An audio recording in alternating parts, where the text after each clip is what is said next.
नमस्कार दोस्तों, स्वागत है आपका आज के वीडियो में। तो वीडियो स्टार्ट करने से पहले आपसे एक छोटी सी रिक्वेस्ट रहेगी। पिछले कुछ दिनों से चैनल की रीच कुछ डाउन हुई है, इसीलिए आप लोग वीडियोस को पूरा लास्ट तक ज़रूर देखें, लाइक करें, हाइप और शेयर करें और एक कमेंट ज़रूर छोड़ कर जाएं ताकि यूट्यूब को पॉजिटिव फीडबैक मिल सके और चैनल की रीच फिर से अच्छी हो जाए। इससे हमारा चैनल अगेन रिवाइव हो सकता है।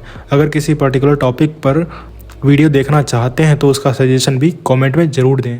पहली खबर की बात करें तो अभी जो सबसे बड़ा क्वेश्चन लोग पूछ रहे हैं वो ये है कि इंडिया अगर 114 राफेल जेट्स ले रहा है तो क्या इससे तेजस MK2 या EMCA जैसे इंडिजिनस फाइटर प्रोग्राम स्लो हो जाएंगे? तो सीधी बात ये है कि नहीं, ऐसा कुछ भी नहीं होने वाला। इंडियन एयरफोर्स के ऑफिशियल सोर्सेज के मुताबिक इंडियन एयरफोर्स ने अपना फाइटर रोड मैप बहुत साफ तरीके से डिवाइड कर रखा है। यहाँ राफेल का रोल शॉर्ट टर्म और मिड टर्म का है, जबकि तेजस MK2 और EMCA लॉन्ग टर्म के लिए हैं। राफेल डील को सिर्फ इसलिए आगे बढ़ाया जा रहा है क्योंकि स्क्वाड्रन स्ट्रेंथ अभी डेंजरस लेवल तक गिर चुकी हैं और अगले 8 से 10 साल तक इंतजार करना प्रैक्टिकल नहीं होगा। इंडियन एयरफोर्स के प्लानिंग के हिसाब से तेजस MK2 और EMCA के बजट्स, टाइमलाइंस और प्रोडक्शन टारगेट्स राफेल से कम्प्लीटली अलग हैं। मतलब राफेल आए या ना आए, इंडिजिनस फाइटर प्रोग्राम पर वैसे ही काम चलता रहेगा। तेजस MK2 को मीडियम वेट फाइटर की तरह देखा जा रहा है और EMCA को फ्यूचर के 5th जनरेशन कोर के रूप में। इंडियन एयरफोर्स ऑलरेडी 120 से ज़्यादा तेजस MK2 और 120 EMCA लेने का मन बना चुकी है और एक्सपर्ट्स मानते हैं कि एक बार प्रोडक्शन स्टेबल हो गया तो कंबाइंड नंबर्स 400 एयरक्राफ्ट से भी ऊपर जा सकते हैं। तो राफेल यहाँ बस एक गैप फिलर के रूप में देखा जा रहा है और अब इसी खबर का इम्पैक्ट पाकिस्तान से निकलकर आ रहा है। तो जैसे ही पाकिस्तान एयरफोर्स को क्लियर हुआ कि इंडिया 114 राफेल लेने जा रहा है तो वहाँ उनको डर बैठ गया, क्योंकि राफेल को पाकिस्तान एयरफोर्स ने हमेशा एक हाई एंड क्वालिटेटिव थ्रेट माना है और यही वजह थी कि उन्होंने पहले J-10CE इंडक्ट किया था।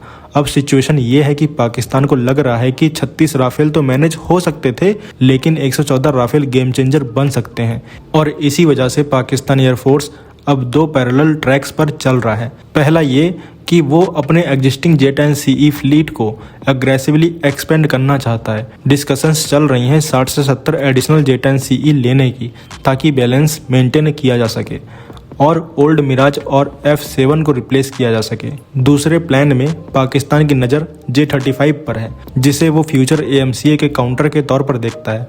प्लान ये है कि जैसे ही एयरक्राफ्ट मैच्योर हो अराउंड 40 J-35 इंडक्ट कर दिए जाएं ताकि 5th जनरेशन प्रेजेंस दिखाया जा सके।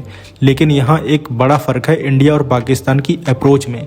इंडिया राफेल के साथ साथ तेजस MK2 और EMCA पर फुल कंट्रोल चाहता है, डिज़ाइन से लेकर अपग्रेड्स तक, और पाकिस्तान इकोनॉमिक और जियोपॉलिटिकल कॉन्स्ट्रेंट की वजह से बड़ी मात्रा में चाइनीज़ प्लेटफॉर्म्स पर डिपेंडेंट होता चला जा रहा है। खैर, आप क्या कहेंगे इस बारे में कमेंट सेक्शन में ज़रूर बताइए। अगली खबर तेजस MK2 से निकलकर आ रही है। तो रघुवंशी एडवांस सिस्टम्स एक ऐसी इंडियन कंपनी है जो फाइटर एयरक्राफ्ट के अंदर लगने वाले क्रिटिकल इलेक्ट्रॉनिक और सिस्टम यूनिट्स बनाती है। ये यूनिट्स लाइन रिप्लेसेबल यूनिट्स यानी LRU कहलाते हैं। अब LRU का मतलब भी सीधा सा है, अगर फाइटर जेट के अंदर कोई इंपॉर्टेंट सिस्टम खराब हो जाता है तो पूरा एयरक्राफ्ट खोलने या लंबे टाइम तक रिपेयर में डालने के बजाय बस उस एक यूनिट को निकाल के नई यूनिट लगा दी जाती है। इससे होता यह है कि एयरक्राफ्ट जल्दी से दोबारा उड़ने के लिए रेडी हो जाता है।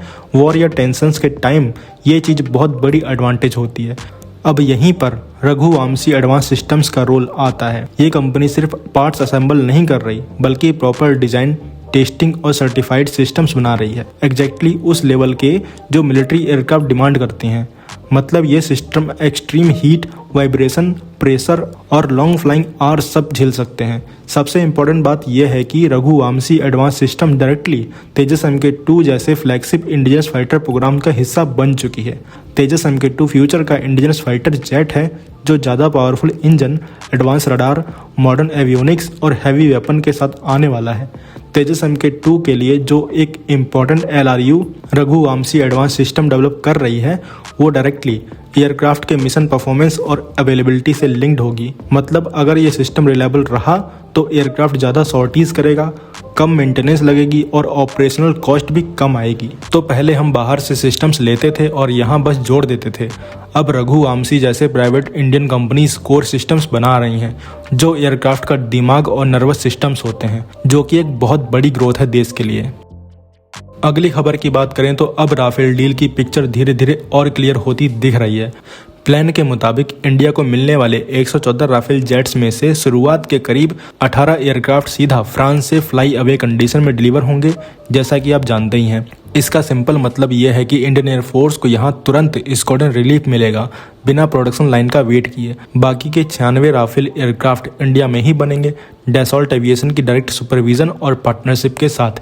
इस स्ट्रक्चर से एक तरफ तो इंडियन एयरफोर्स को शॉर्ट टर्म में फाइटर स्ट्रेंथ मिल जाएगी और दूसरी तरफ इंडिया को एक full scale Rafale manufacturing ecosystem मिलने वाला है। रिपोर्ट्स के हिसाब से अगर कैबिनेट कमेटी ऑन सिक्योरिटी से ग्रीन सिग्नल मिल जाता है तो पूरी डील की फॉर्मेलिटीज़ 2026 के एंड या 2027 के स्टार्टिंग तक कंप्लीट हो सकती हैं। डील की कॉस्ट लगभग 3.25 लाख करोड़ रुपए के आसपास बताई जा रही है, जो इसे इंडिया के सबसे बड़े फाइटर एयरक्राफ्ट प्रोग्राम में से एक बना देती है। जो राफेल इंडिया को मिलेंगे वो सिर्फ स्टैंडर्ड फ्रेंच कॉन्फ़िगरेशन वाले नहीं होंगे, ये इंडियन स्पेसिफिक वर्जन होंगे, जिसे इनफॉर्मल तौर पर राफेल F4 स्टार कहा जा रहा है। इस वर्जन में स्पेक्ट्रा इलेक्ट्रॉनिक वॉरफेयर सिस्टम को और ज़्यादा कस्टमाइज किया जाएगा। कम्युनिकेशन और डेटा शेयरिंग कैपेबिलिटीज़ को इंडियन बैटलफील्ड के हिसाब से अपग्रेड किया जाएगा और इंडिजिनस वेपन और सेंसर के साथ डीप इंटीग्रेशन होगी। मतलब ये एयरक्राफ्ट सीधा इंडियन एयरफोर्स के ऑपरेशनल स्टाइल के लिए टेलर किया जा रहा है। और राफेल का M88 इंजन बनाने वाली कंपनी सैफरन इस डील में सिर्फ सप्लायर की तरह नहीं बल्कि एक लॉन्ग टर्म पार्टनर की तरह आगे आ रही है। सोर्सेज का कहना है कि सैफरन इंडिया में M88 इंजन का लोकल प्रोडक्शन शुरू करने के लिए तैयार हो सकती है, खासकर उन 96 राफेल एयरक्राफ्ट के लिए जो यहीं असेंबल होंगे। टोटल मिलाकर 200 से ज़्यादा इंजन्स की रिक्वायरमेंट पड़ेगी, जिसमें रिजर्व इंजन भी शामिल होते हैं और इनमें 40 से 60% तक इंडिजिनस कंटेंट हो सकता है। प्लान ये है कि इंजन के सबसे सेंसिटिव कोर कंपोनेंट्स फ्रांस से आएंगे, लेकिन काफ़ी सारे पार्ट्स स्पेशली वेरिएबल और life limited components Indian companies ही बनाएंगी। ये मॉडल काफ़ी हद तक वैसा ही है जैसे SU-30 MKI के इंजन के साथ हुआ था, जहां इंडिया ने धीरे धीरे फॉरेन डिपेंडेंसी कम कर दी। आगे की सोच तो और भी इंटरेस्टिंग है कि राफेल को फ्यूचर में F5 स्टैंडर्ड तक अपग्रेड करने का ऑप्शन भी रखा जा रहा है। इसके लिए सैफरन एक नया इंजन डेवलप कर रही है जिसे M88 T-Rex कहा जा रहा है। ये इंजन करंट M88 के मुकाबले लगभग 20% ज़्यादा थ्रस्ट देगा, लेकिन साइज और स्ट्रक्चर सेम रखा जाएगा। मतलब एग्जिस्टिंग राफेल एयरफ्रेम में बिना मेजर चेंजेस के इंजन अपग्रेड पॉसिबल हो पाएगा। इससे aircraft heavy payload, better performance और फ्यूचर अनमैन्ड सिस्टम के साथ टीमिंग जैसे एडवांस कॉन्सेप्ट्स के लिए रेडी रखेगा। और अब इंडियन एयरफोर्स का फोकस सिर्फ नए फाइटर जेट्स पर नहीं रहा, बल्कि अनमैन्ड कॉम्बैट एयरक्राफ्ट पर भी काफ़ी सीरियस हो चुका है। एक सीनियर इंडियन एयरफोर्स ऑफिसर ने बताया है कि इंडियन एयरफोर्स आने वाले सालों में 3 से 4 अलग अलग टाइप के UCAV लाना चाहती है। ये ड्रोन्स अकेले काम नहीं करेंगे, बल्कि फाइटर जेट्स के साथ मिलकर लॉयल विंगमैन की तरह ऑपरेट करेंगे, जिसे डिफेंस लैंग्वेज में मैन्ड अनमैन्ड टीमिंग या MUMT कहा जाता है। सबसे इम्पोर्टेंट बात यह है कि इंडियन एयरफोर्स फुल्ली ऑटोनोमस, खुद डिसीजन लेने वाले किलर ड्रोन्स के मूड में नहीं है। सिंपल शब्दों में ड्रोन मदद करेंगे, डेटा शेयर करेंगे, टारगेट ट्रैक करेंगे, लेकिन फायर करना है या नहीं ये डिसीजन पायलट या ऑपरेटर ही लेगा। इंडियन एयरफोर्स नहीं चाहती कि कोई AI गलती से ऐसा एक्शन ले ले जो कॉन्फ्लिक्ट को बेवजह और बढ़ा दे, क्योंकि फाइटर पायलट्स लिमिटेड होते जा रहे हैं और फ्यूचर वॉर में एयर डिफेंस सिस्टम्स और ज़्यादा डेंजरस हो चुके हैं। ऐसे में अनमैन्ड एयरक्राफ्ट एक फोर्स मल्टीप्लायर की तरह काम करते हैं। पायलट सेफ डिस्टेंस पर रहकर ड्रोन को आगे भेज सकता है, चाहे वो सर्विलांस हो, रडार को डिस्ट्रैक्ट करना हो या पहले स्ट्राइक लेना हो। इस पूरी स्ट्रेटजी का पहला सॉलिड स्टेप HAL का CCA यानी कोलैबोरेटिव कॉम्बैट एयरक्राफ्ट प्रोजेक्ट है। ये लगभग 2.1 टन का मीडियम वेट अनमैन्ड एयरक्राफ्ट है, जो अब प्रोटोटाइप स्टेज तक पहुंच चुका है। प्लान के हिसाब से इसका फर्स्ट फ्लाइट 2027 के आसपास हो सकता है। ये ड्रोन तेजस MK2 के साथ ऑपरेट करेंगे और ISR, इलेक्ट्रॉनिक वॉरफेयर और प्रीसीजन स्ट्राइक जैसे काम करेगा। इसके बाद इंडियन एयरफोर्स और भी बड़े लेवल पर सोच रही है। एक हैवी अनमैन्ड स्ट्राइक एयरक्राफ्ट और एक स्टील्थ अनमैन्ड फाइटर का कॉन्सेप्ट चल रहा है, जो डायरेक्टली एडीए के AMCA प्रोग्राम से लिंक होगा। इंडियन एयरफोर्स कुछ छोटे और रिलेटिवली सस्ते ड्रोन्स भी चाहती है जो 300 से 600 kg कैटेगरी के होंगे। ये ड्रोन ज़्यादा नंबर्स में यूज किए जाएंगे, कभी सर्विलांस के लिए, कभी कामेकाजी टाइप के मिशन के लिए। सबसे इंटरेस्टिंग बात यह है कि इंडियन एयरफोर्स का अप्रोच US या चाइना से थोड़ा अलग है। जहां कुछ countries fully autonomous combat drone की तरफ जा रही हैं, इंडिया कॉन्शियसली ह्यूमन कंट्रोल को प्रायोरिटी दे रहा है। तो आप क्या कहेंगे इस खबर के बारे में? कमेंट सेक्शन में जरूर बताइए। मिलते हैं नेक्स्ट वीडियो में। Thanks for watching. जय हिंद, जय भारत।